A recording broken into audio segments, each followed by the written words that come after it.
Well, it is 25 minutes to 1. You're listening to Alberta at Noon on CBC Radio 1.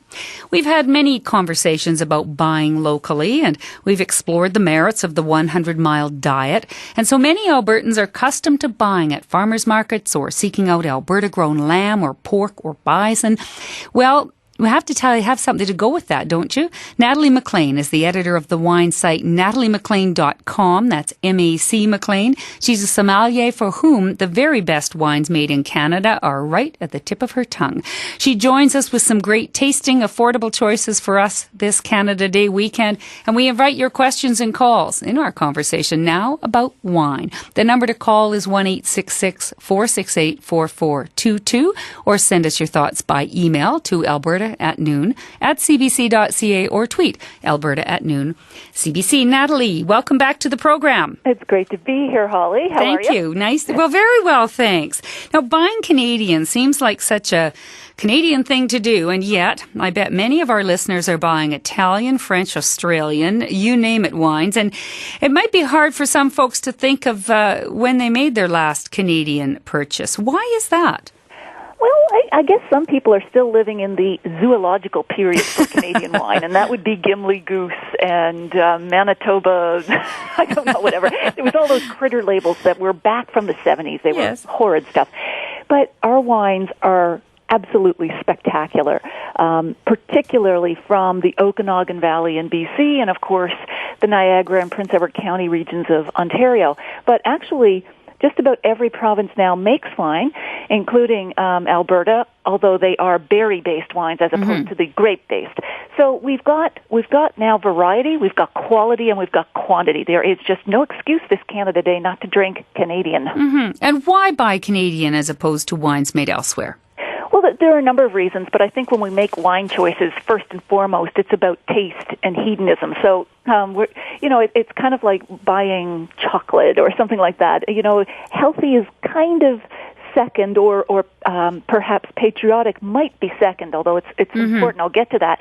But Canadian wines taste great, and we have such a wide style range, from big honkin' reds that will saddle right up to that bison that you mentioned and the barbecue, like Cabernets and Syrahs, to more lighter reds like the Pinot Noirs that are gorgeous with planked salmon, on to the crisp whites like Riesling and Sauvignon Blanc. So we've got style, we've got taste, and then of course it is great to buy Canadian because when you buy a bottle of Canadian wine, there's been various studies, and of course the provinces differ, but you're putting 4 to 5 times more money into the local economy than if you buy foreign wines. I think if you can convince people that what they're getting is the taste they want, they'll buy Canadian. What about a wine to go with the bison we were just talking about with Cinda Chavich? If you've decided that bison is going to be on your menu for this holiday weekend, what will you drink with it? Well, I would want a big kind of buffalo-like red, like a very robust red, and I would go with Painted Rock from BC. They make a range of very big reds. Most are Cabernet blends, but some have Merlot or Syrah in them. But they are spectacular, and it's not just a big whack load of fruit and alcohol. They've got complexity and balance, but they would be just beautiful with the bison, because in all food and wine matching, there are no hard and fast rules, but a general guideline is balance your weight and your flavor. So if you've got a big, very robust meat on the grill or however you're going to prepare it, you want the same in your glass. Natalie, what could you expect to pay, do you know, for Painted Rock? That is a splurge wine. So he starts at $40, but you could also get a Meritage or a Cabernet from Mission Hill or Inniskill Jackson Triggs.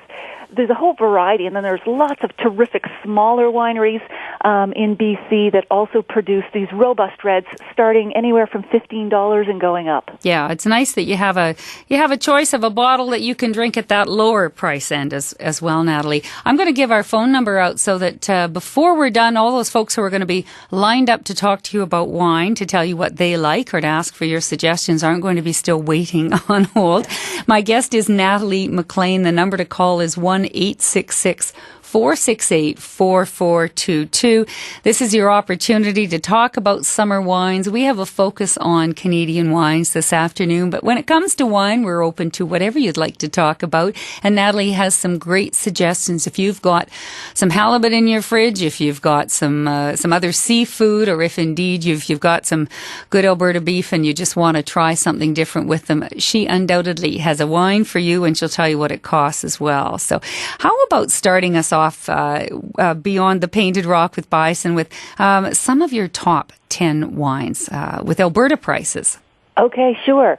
Now, I gave you a mix of wines in terms of what we're going to be posting on your website later. But so I'm going to go all over the map here and not just stay in Canada, just in case people do want a variety of recommendations. Sure. But if we try, say, there's a Louis Bernard Syrah from Côte du Rhône in France. Syrah is kind of the same grape as Shiraz, except, of course, it does get influenced by where it's grown.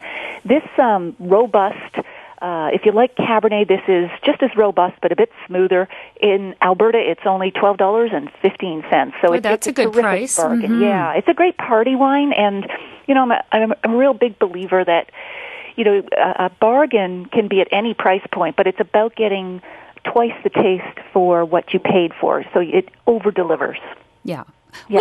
We have a listener online. We're going to get back to all of your great choices, but we do want to get a conversation going here, Natalie. So I'm going to say hi to Nancy in St. Albert. And Nancy, welcome to the conversation about wine. Hello. Thank you for having me.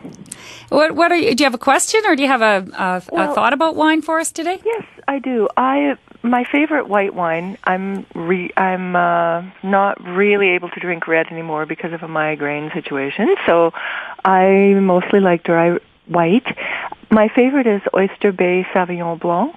Is there any? It is so complex. It's so fruity. It's so dry. I can't find anything Canadian yet, except Blue Mountain Pinot Gris, which is $45 a bottle, and can only be purchased in BC.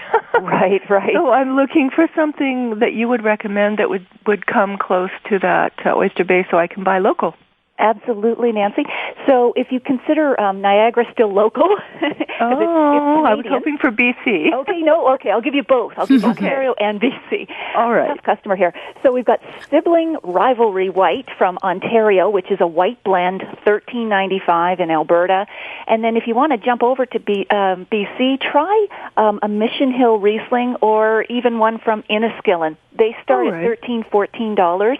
Great. And just look for, dry on the label, or else the sugar code in the liquor store should say 0 or, XD, extra dry. Great. What was that first one? Sibling? Sibling, as in brothers and sisters. Sibling Rivalry, and it's made by the winery called Henry of Pelham in Ontario, but it's widely distributed throughout the West Coast, including Alberta. And I mention it just because some people like to buy Ontario too, the Canadian theme, so to speak. Very good. Thank you. Yeah, it's a great wine. Thanks Nancy. So much. Bye-bye. Nancy, thanks for your call. We hope that you have an opportunity to find that wine. It is nice to hear from someone who has a wine they already like but is thinking local, Natalie. Absolutely. We would like to know what your favorite Canadian wines are if you're listening to us this afternoon. We certainly will put your questions to Natalie McLean, who is a sommelier. So she has an extensive list of great whites and reds and everything in between. We'd like to know what you're cooking this holiday weekend and what wine you're looking for to go with it. Nancy, what if we go back to your list and let's maybe say whites? Right. Okay. More white wines, because, for Canada Day, you want something that's refreshing and cool as an aperitif if you're sitting out on the deck or dock, or even on the barbecue if you're doing vegetables or, say, a portobello mushroom, whatever you've got on the go. So we've got lots of really zippy whites. Some wineries, like Burrowing Owl, make premium wines, but then they have a second label where they're giving it the same special treatment, but the wines are a fraction of the cost. Oh, interesting. So I hope I'm going to pronounce this correctly, but it's Calliope. Calliope. Yeah. Calliope. And they make a range of lovely white blends, but also lighter and more robust reds. So that'd be one I would look for. And then if we keep going, Sandhill or See Ya Later Ranch, those are both really, really spectacular BC wines. Again, a lot of these wineries do tend to focus on the same grapes because the region, the Okanagan, excels at them. So we're talking Riesling, Sauvignon Blanc, Pinot Noir, and then the bigger reds like Cabernet, Syrah, and some Merlot as well. Mm-hmm. What sort of price range are you talking, Nancy, do you think? A lot of them will start at around $15 and go up, depending on, of course, cost depends on how they're farming and the price of a lot of things, from the kind of oak barrels they buy to the taxes they're paying on their vineyard land. And the more grapes they leave on the vines, the more wine they can make, the cheaper, the lower the price, but that can affect quality. So all of those factors will have an influence on the price. So it is a really wide range. But bigger wineries like Mission Hill, Jackson Triggs, Enniskillen, they make a whole range, and they will start even at $12. And then if you want to, you can go right up to like $60, $70. I want to ask you just about price, because price is always something that, people have trouble with price, I think, when it comes to wines, Natalie, because you feel if you're buying a bottle of wine to, take to a friend's for dinner, you want to take a nice wine. You may have some favorite wines that are great wines that are at a lower price end, but you feel you've just got to spend more so you don't look cheap. How do you talk to people about what they should spend on wine? Exactly. That's there's a lot of social hang-ups with wine, and price is one of them, and not looking cheap is the flip side of that. I think what's happened these days is that prices have come down in the wine world dramatically in terms of what you get for what you pay for, and the reason is there's a lot of competition out there on the liquor store shelves for your dollar. Technology has helped to reduce costs, and people know what they're doing in their region, what works. And the Okanagan and the Niagara regions are two prime examples. There's been decades now of experimentation, and so they know what works, and so they're not wasting money on grapes and wines that don't do well in their region. So all that means is that the prices are a lot more reasonable, and you don't have to spend as much as you think you might, in order not to look cheap or to get a great bottle of wine. So I think if you start at $15, $16, and that may sound like a splurge for some people, but I think you can get a wine that tastes like 30. That's great. This is Natalie McLean. She's a sommelier. Her number here is 1-866-468-4422, and we invite you into a conversation as we head toward the long weekend about wines, Canadian wines specifically, but if you've got other wines you want to talk about, we're happy to do that with you. You can email us, alberta@noon@cbc.ca as well. Natalie, we have an email from Aaron who writes, I love the taste of full-bodied, rich red wine, but the tannins give me a brutal headache. What kind of whites would you recommend that a red wine lover might enjoy as an alternative? Wow, okay. So headaches can come from either the oak that's used to age wine, and that happens with both reds and whites, or it can just be the histamines that are more prominent in red wines. And of course, I'm not a doctor, so if it could be something else, so do check that medically. But if you're looking for a full-bodied white, go with a Chardonnay that has some oak aging, because if your headaches are really coming from the histamines in red wine, that's going to work for you. I'd also take a look at lighter reds without the big tannins, like the Pinot Noirs that BC excels at. Your Blue Mountain that someone mentioned earlier, Burrowing Owl, and some of those, they may actually work for the red wine lover who's had trouble with big reds. So a full-bodied Chardonnay, a lighter red, those actually might give you some hedonistic happiness there in the middle. That's great advice, because I think headaches for red wine are not all that uncommon, are they? No, they're not. And so, they come from those sources, and then people who find they get headaches from white wines, sometimes that's the sulfites or the preservative for white wines, although that's a very, very small minority of the population. There's more sulfites in a whole bottle of orange juice than there is in one glass of wine. So if you find you get headaches from white wine, then flip over to the lighter reds like the Pinot Noirs and try that. Oh, very interesting. Natalie, I want to ask you about the Alberta wines. You said we have some, they're berry-based. Are they good? Oh, yes. You ask tentatively. Well, it's all about climate, and that's why Alberta tends to focus, like New Brunswick and PEI and Newfoundland, tend to focus on berry-based wines. So we're talking blueberries, raspberries, the cloudberries. There's some specialty berries. Mm-hmm. You have at least 3 wineries that I'm aware of in Alberta: Santé, like health, Fieldstone Fruit Wines, and Roaming River Ranches. And the wines are they're delicious. So they tend to be very berry-like in nature, so it tastes like apple pie or blueberry pie in a glass. But they can range from dry to sweet. Okay. All right. Yeah. Well, that's good to know. We're going to go to Doug, who's on the line now in Lethbridge. Hi, Doug. Welcome to the conversation. Good morning. I missed part of the conversation. I was on my way home. But I'd like to add my number one reason for buying Canadian wines. I like wine. I can only drink a bit of it because I'm a diabetic, so I want good wine. And I also want to reduce the carbon footprint. And to me, it just makes no sense, buying wine that has come from half across the world when we have excellent wine that's available right here in Canada. Like, even if the Ontario wines are great, they're a little further away, but it's still the transportation and the energy used to get it to Alberta is still a lot less than it would be for some of the world wines. Mm-hmm. That's a very good point that you bring to this conversation. Wouldn't you agree, Natalie? Absolutely. I think that is something we're all more cognizant of in the wine industry, and it's the transport cost, but also what we're seeing, which is a really positive move, is that the really heavy-weight glass bottles, I've seen a lot of them from Chile, are starting to get lighter because the consumer is concerned about that. It's not a non-factor anymore. I know taste might come first, but the transport cost, the footprint cost, it's becoming very important to people. And especially, this is an agricultural business, so we're seeing more organic and biodynamic farming along with this drink and eat local movement. A lot of some of the farms and vineyards are starting to use like sheep to do the natural cropping, what they call lamb mowing in the vineyard. So there's a lot of that going on. It's very important.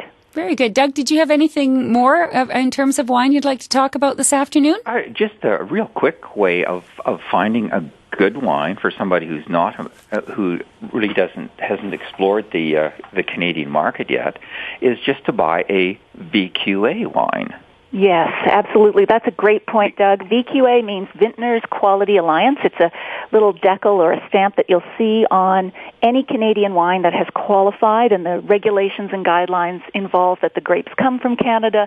There are certain other restrictions that are good for quality, but also it's your stamp or guarantee that the wine is Canadian. It's not a guarantee that it's a great tasting wine, but I do think when it is local and there are more guidelines around how that wine was made, you're increasing your odds of getting a better bottle. Very good. Some new information for many of us. And Doug, can I put you on the spot and ask you if you have a favorite Canadian wine or two? For the barbecue, I love that Hester Creek Cab Merlot. That's a terrific one, Doug. Yes. And the Road 13, yep. Wines BC are really wines, great. yep. Mm-hmm. You can't beat Burrowing Owl or Quail's Gate.